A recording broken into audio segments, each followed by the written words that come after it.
Good morning. सुबह की शुरुआत में जो है अपने सेल्फ क्लीनिंग से करती हूँ कि मैं थोड़ा सा झाड़ू वगैरह लगा देती हूँ क्योंकि मंदिर मेरा हॉल रूम में ही है यानी ड्राइंग रूम में ही है। तो थोड़ा सा क्लीन करके और वहाँ साफ करके तभी मैं वहाँ पर पूजा और भोग वगैरह सब विधि करती हूँ यानी कि प्रसाद चढ़ाती हूँ, भोग लगाती हूँ।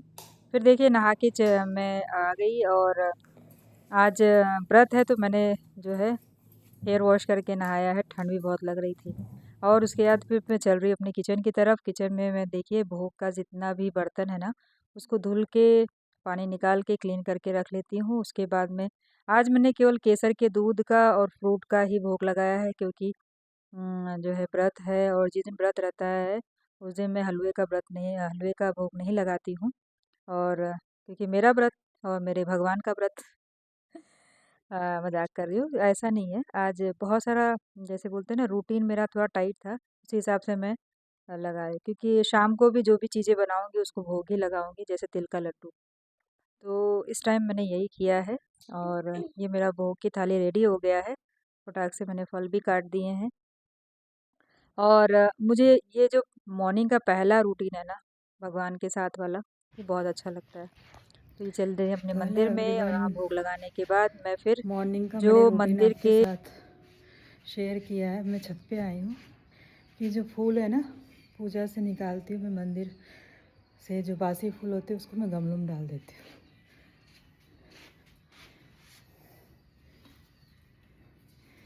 इस फूल को गमलों में डालने से दो फ़ायदा है। एक तो फूल इधर उधर नहीं जाते, दूसरा गमलों में ये खाद बन जाता है। तो आज मैं अपना एक ब्लॉग शेयर करूँगी जो डिफरेंट होगा, आध्यात्मिक प्लस गृहस्थ। तो मैं सुबह सुबह आ गई हूँ छत पे। मैं भोग भी लगा चुकी हूँ और मैं नहा धो के रेडी होके भोग लगा चुकी हूँ सारी चीज़ें। अब मैं जाऊँगी मेडिटेशन के लिए, जहाँ मैं राजयोग मेडिटेशन का प्रैक्टिस करती हूँ। तो ये मॉर्निंग का व्यू है और अंधेरा है, 6:30 बजने वाले, लेकिन अभी भी अंधेरा है, ठंड बहुत है। लेकिन आपको कुछ पाने के लिए कुछ खोना तो पड़ता है। हाँ, अध्यात्म को जीने के लिए सुबह की मेहनत ज़रूरी है। अगर आप सुबह जल्दी उठते हैं तो अध्यात्म से गहरा नाता हो सकता है, और अध्यात्म से अगर आप जुड़ जाते हैं ना तो आपके लाइफ में पॉजिटिविटी आ जाती है। तो चलते हैं। तो मैं रेडी हो गई हूँ और चाबी उठा रही हूँ।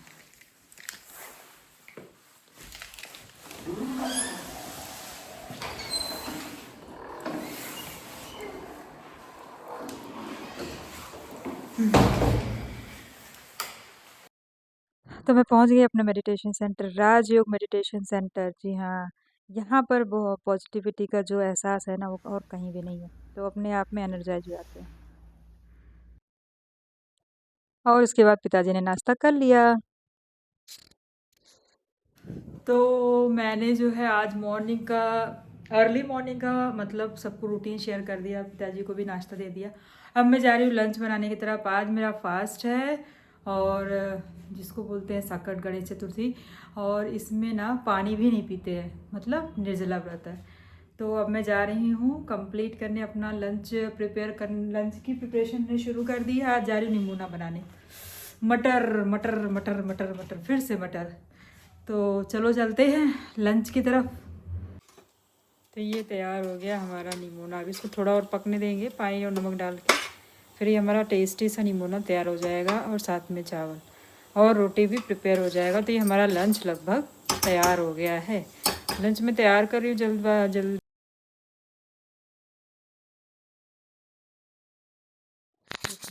और उसके बाद मैं आ गई हूँ अपने बेडरूम की तरफ। जब मेरे हस्बैंड सो के उठ जाते हैं उसके बाद ही मैं बेड सही करती हूँ। और ठंड में तो बहुत सारे बिस्तर यानी बिस्तर यानी कि ओढ़ने का सामान रखा रहता है बिस्तर पे। तो जल्दी जल्दी मैंने इसको कंप्लीट किया क्योंकि अगर लंच मैं भी अपने हो रहा बच्चों था को साथ ना साथ में, उठाऊं सुबह और एक भी तो चीज़ वो दिमाग में सोते चल ही रहा था कि रहेंगे। बच्चों को उठाना है। अब ये ड्यूटी चलो करूँ, फिर बच्चों को भी उठाओ, उनके कमरे में जाके बच्चों को उठाओ।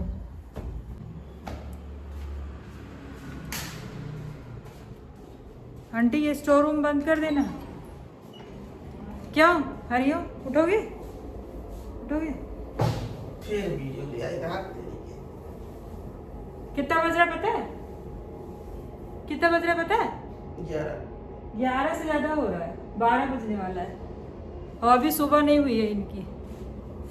गुड मॉर्निंग बोलो मैडम, गुड मॉर्निंग बोलो, गुड मॉर्निंग बोलो। अभी इनकी गुड मॉर्निंग हुई नहीं तो बोलेंगी क्या? क्या हम्म? चाशनी उठा के कभी गुड़ से बनाती हो? कभी कभी चाशनी में बनाती हूँ, कभी कभी गुड़ में। तो अब चल रहे हैं हम तिल का लड्डू बनाने। तिल का लड्डू स्पेशल होता है। मैं थोड़ा रेस्ट कर ली क्योंकि रेस्ट करना बहुत ज़रूरी था। मॉर्निंग में बहुत जल्दी ही उठ के नहा धो के सारी चीज़ें, अब शुरू हो रहा है दूसरे शिफ्ट का काम। तो मेरी बेटी ने काफ़ी हेल्प किया है मूंगफली के दानों को रोस्ट करके उनका छिलका उतारो। उसका छिलका उतार रही हैं क्योंकि तिल का लड्डू बिना मूंगफली के नॉट टेस्टी। टेस्टी लगता है? बिल्कुल नहीं। तो तिल में अगर मूंगफली पड़ जाता है रोस्ट किया हुआ तो बहुत ही टेस्टी हो जाता है। चलो चलते हैं। तो पहले सबसे मैं 1 किलो तिल है ये मेरा, और ये 1.5 किलो हमारा गुड़ है, ठीक है। तो इस तरह से अब जा रहे हैं हम तिल को भूनने, और एक तरफ हम चाशनी भी उठाएंगे, एक तरफ तिल को भी भूनेंगे। देखते हैं कहाँ तक सक्सेस होता है जल्दी जल्दी वाला। तो सबसे पहले गुड़ की चाशनी बनाएंगे। मेरी बेटी ने गुड़ को तोड़ रखा है पहले से ही, उसने बहुत हेल्प किया, थैंक यू सो मच। क्योंकि अगर व्रत के दिन थोड़ी हेल्प मिल जाती है ना, थोड़ा सा बहुत रिलैक्स मिलता है माइंड को। तो इस तरह से हम इसकी चाशनी बनाएंगे और तिल को भी भुनेंगे। थोड़ा सा चेक कर लिया लेकिन है नहीं कुछ इसमें, तिल बहुत ही साफ़ है, पॉलिश। थोड़ा सा हम डालेंगे पानी, बहुत थोड़ा सा पानी डालेंगे।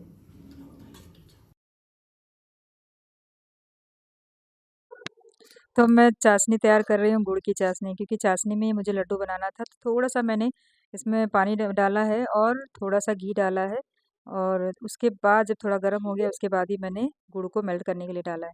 घी डालने से जो है आपका जो चिपचिपा बहुत ज़्यादा नहीं होता है थोड़ा सा, और पानी थोड़ा डालना ज़रूरी है, ज़्यादा नहीं डालना है, बस थोड़ा ही पानी डालना है। और हम एक तरफ रख दिए हैं अपना चाशनी तैयार होने के लिए। एक तरफ मैं अभी अपने तिल को भूनूंगी ताकि हमारा जो है तिल तैयार हो जाए। ये लड़ाई हो रही भाई बहन में, क्या हुआ बताओ? क्या हुआ बताओ, कंप्लेन बताओ तासु। कोई कंप्लेन नहीं, अपना बनाओ लड्डू। वो दो, जवाब मिल गया मुझे। मुझे कोई कंप्लेन नहीं, लड्डू बनाओ। तो मैं तिल भून रही हूँ। तिल का कलर जब थोड़ा सा ब्राउनिश हो जाए और चटकने लगे, आवाज़ आने लगे, खुशबू आने लगे, इसका मतलब, और चाशनी बना दिया है। चाशनी आपकी पक गई, इसका मतलब ये आप पानी में डालोगे तो ऐसे ये इकट्ठा हो जाता है, यानी कि आपका चाशनी परफेक्ट हो गया। वहीं रहना, खाते हुए मत आओ, ये पूजा का तिल है। तो इस तरह से तिल के लड्डू की तैयारी हो रही है। तिल कम है गुड़ ज्यादा है,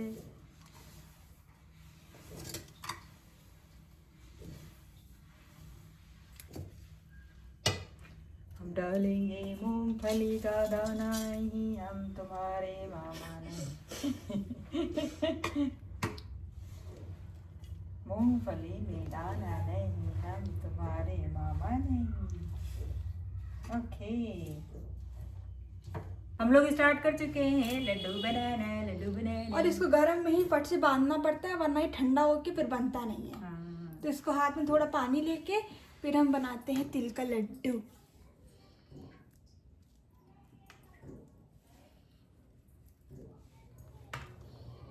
तैयार हो जाएंगे तब हम इसको डिब्बे में भर देंगे।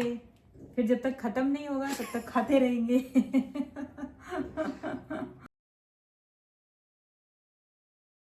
तो मैं तैयार हो गई इस व्रत के लिए, व्रत की पूजा की तैयारी कर रही हूँ।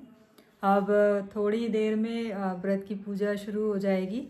तो सभी को शुभकामना, जो भी ये व्रत रखा है, और सभी के घर में जो है बरकत हो, सभी के बच्चे उन्नति को पाएं और खुश रहें, स्वस्थ रहें, मेरी यही मनोकामना है।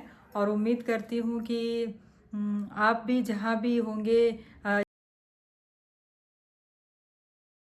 तो जो भी पूजा करना है विधि विधान से वो मैंने कर लिया है, क्योंकि पूजा आराम से कर रही थी, चांद निकलने में टाइम था, तो इस तरह से मैंने पूजा कर ली। कौन सा त्योहार है ये? सकट। का त्योहार है। सकट त्योहार है, सकट। तो क्यों इसको क्यों मनाते हैं? लंबी आयु के लिए बच्चों लंबी आयु, बच्चों की लंबी आयु के लिए। घर में सुख समृद्धि के लिए, सबकी मनोकामना पूरी हो, सभी बच्चों की लंबी आयु हो, दीर्घायु हो, और सब पढ़ लिख के उन्नति को प्राप्त करें, माँ बाप की सेवा करें, और इसीलिए व्रत किया जाता है। और माँ अपने संतान के लिए ये व्रत करती है। तो आपके यहाँ कैसी पूजन होता है इसका कमेंट सेक्शन में ज़रूर बताइएगा। और ये त्यौहार बहुत खुशी खुशी मनाया जाता है उत्तर प्रदेश में, और जो जहाँ है उत्तर प्रदेशवासी वो मना रहे होंगे इस त्यौहार को। तो आपको उस त्यौहार की बहुत बहुत कामनाएं। तो कू के साथ मेरा ब्लॉग नहीं बन पाया था, इसलिए कू नाराज थी, लेकिन अब कू खुश हो गई। किसे दे दे? हाँ, कू हमारी फेवरेट है और हर फंक्शन में, हर फेस्टिवल में हमारे साथ रहती है। आज का दिन बहुत अच्छा गया, व्रत भी बहुत अच्छा गया, और थैंक यू सो मच। और इस तरह से जुड़े रहिए हमारे साथ, है ना। बाय बाय, मिलते हैं नेक्स्ट ब्लॉग में।